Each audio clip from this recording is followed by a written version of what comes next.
आउज़ बिल्लाहि मिनश शैतानिर रजीम बिस्मिल्लाहिर रहमानिर रहीम गोब्रियो यह class 8th जमा यह क्लास 8th मजमून सोन कशुर आज उनवान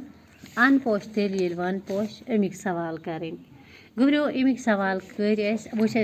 आज अमुक सवाल नंबर 3 सवाल इत पठन कि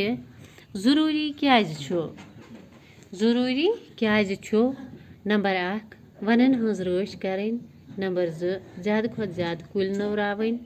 तो नंबर 3 माहौल साफ थावन गोब्रियो वनन हज रश करें ज़रूरी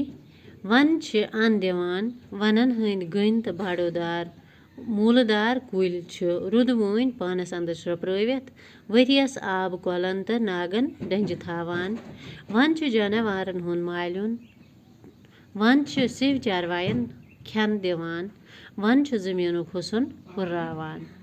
गोब्रियो वो नंबर 2 ज़्यादा खुद ज़्यादा कुल नवरावन तिकाज कुल सब्ज पन वथरन हंद जरिए कार्बन डाइऑक्साइड पानस अंदर शपरावान तो कुल ऑक्सीजन वापस त्रावान यम सत इंसान तो बे बाकी सारे जुव ज़ात जिंद कुल जमीनुक पिठम मजुल तह बचावान नंबर 3 माहौल साफ थावन केज पज पनुन माहौल साफ थावन माहौल साफ थावन ज़रूरी तिकाज माहौल अगर नई माहौल साफ थावो तेल गस बदबू पौध जरासीम नवन तो बेमार वथनुक रोज खतरा गोब्रियो यह अत सवाल जवाब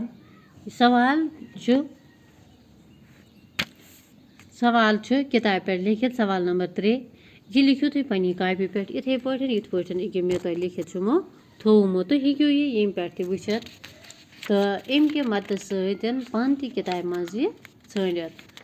गोब्रियो यह त्रोन कथन हुंद जवाब कि वनन हज रश क्या पज करें तो ज़्यादा खुद ज़्यादा कुल क्या पजन नवरावन तो पनुन माहौल क्या पज साफ थावन यह उमन त्रोन कथन हुंद जवाब।